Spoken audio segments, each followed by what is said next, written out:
In 2012, a Russian model sent this email to Jeffrey Epstein about a 17-year-old girl. Another fantastic girl from Minsk. Problem is, she is 18 on September 29.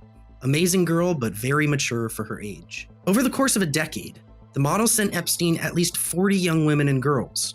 She was a key cog in Epstein's trafficking operation.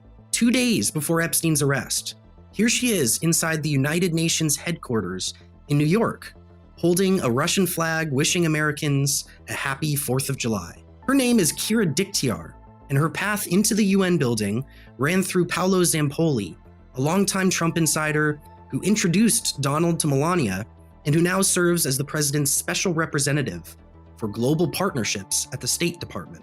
After Epstein's death, Diktyar had a new cause, a campaign to protect children by raising the age of consent worldwide, backed, in her words, by Alina Kabaeva, Vladimir Putin's longtime partner.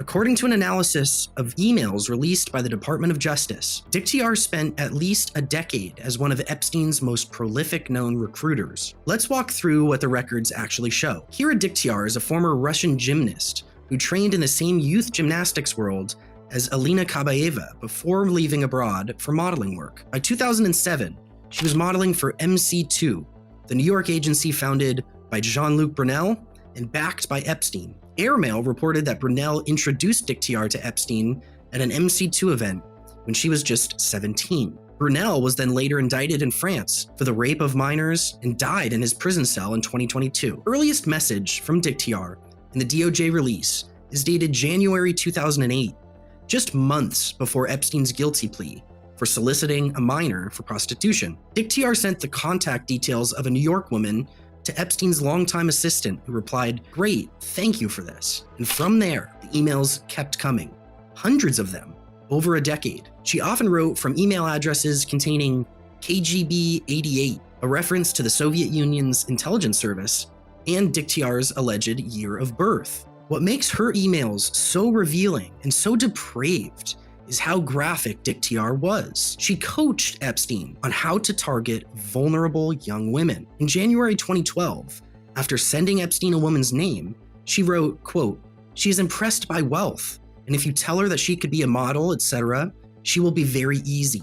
In August 2012, she sent the email you saw at the beginning of this video, forwarding information about a 17-year-old from Belarus, whose only problem was that she wasn't of legal age. That message and other exchanges between the two were first reported by Byline Times. In 2015, she sent Epstein a woman she described this way, quote, "Tall, beautiful girl coming to see me to borrow $40, ready for anything," end quote. $40.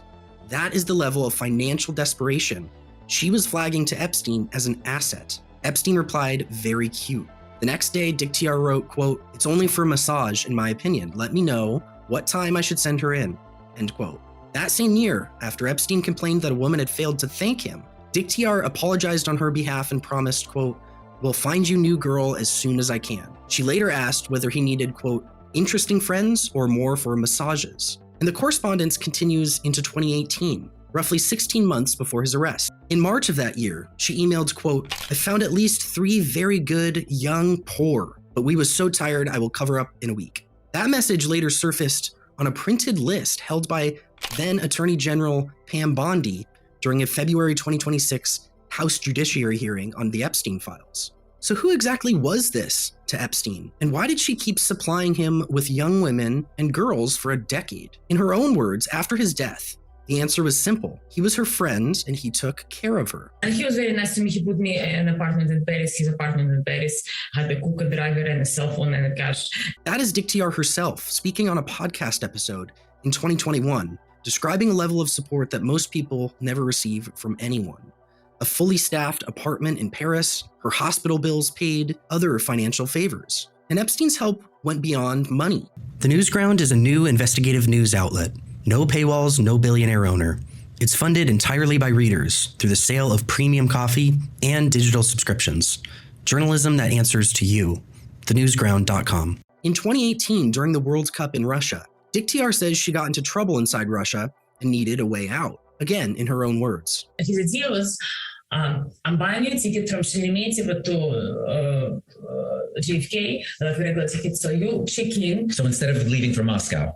No, instead of it's the same airport. Oh, it's the same airport. I'm buying the same ticket basically. So they know that you checked in on the flight. So they're going to wait for you when you cross the border and take you off the flight again. What he's saying, the moment you check in on the flight, you take a taxi to a different airport. And a friend of mine, I cannot name, very famous person, with a private jet. I know who it is. A July 2018 email chain reviewed by the Newsground partially corroborates what she was saying.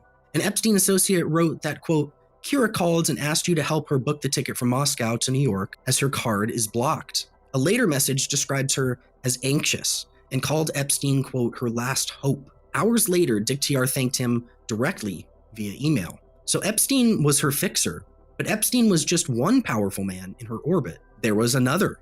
Mikhail Prokhorov is a Russian oligarch and the former owner of the Brooklyn Nets. In January of 2007, French authorities arrested him at a ski resort alongside his longtime associate Oleg Bybakov in connection with a suspected prostitution ring involving Russian women. The Marseille prosecutor closed that case in 2009 for insufficient evidence, and no charges resulted. According to DOJ emails and two sources familiar with Dick TR, she was in a romantic relationship with Prokhorov.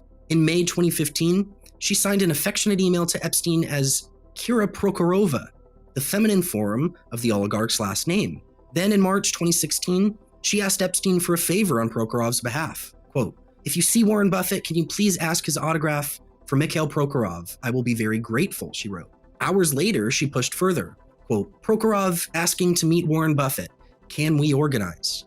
And minutes after that came an offer, 30 more girls for Epstein in exchange for Warren Buffett's autograph.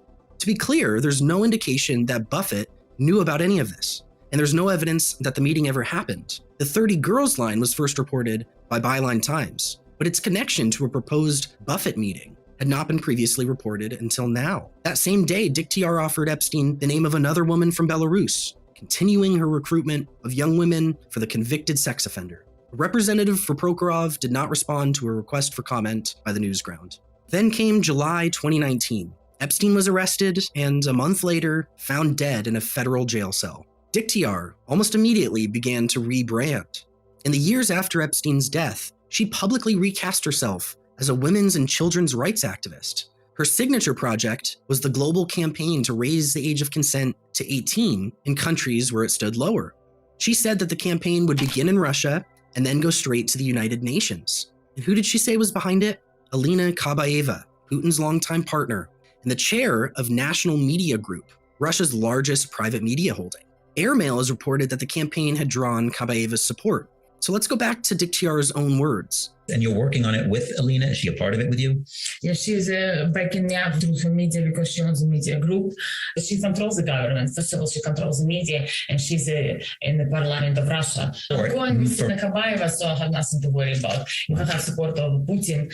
Notice what she's claiming there. Political protection at the highest level of the Russian state, attached to a child protection campaign run by a woman, again, who, according to the emails, spent a decade recruiting for Jeffrey Epstein.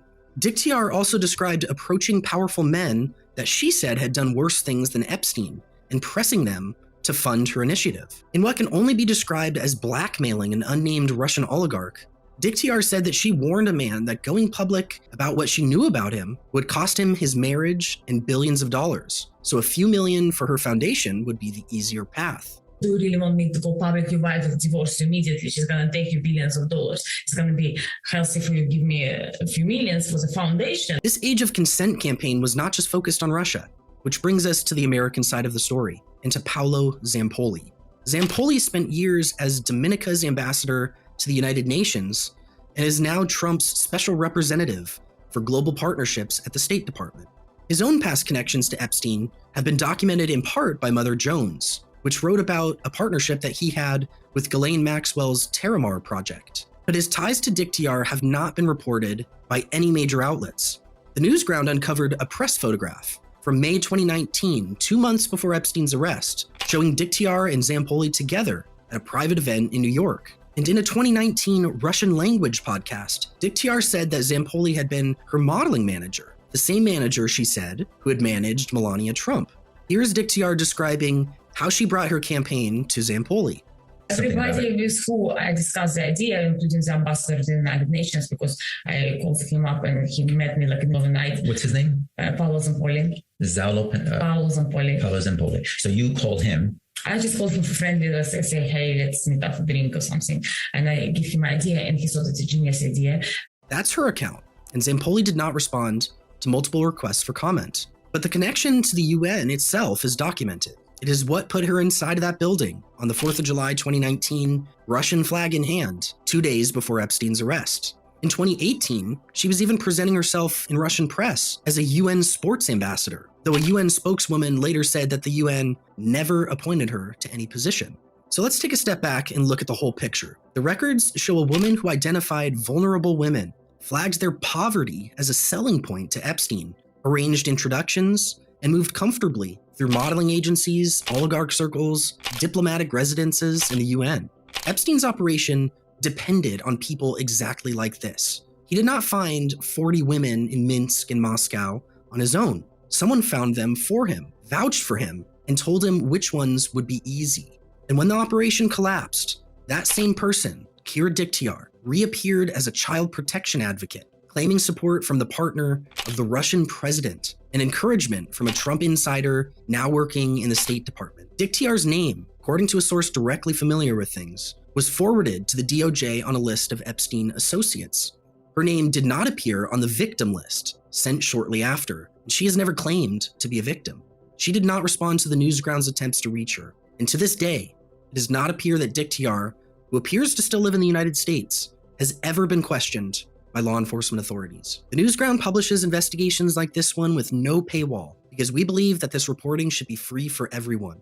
We are funded by readers who join our Readers Club and by people who buy our coffee. If this work matters to you, the links to support us are in the description below.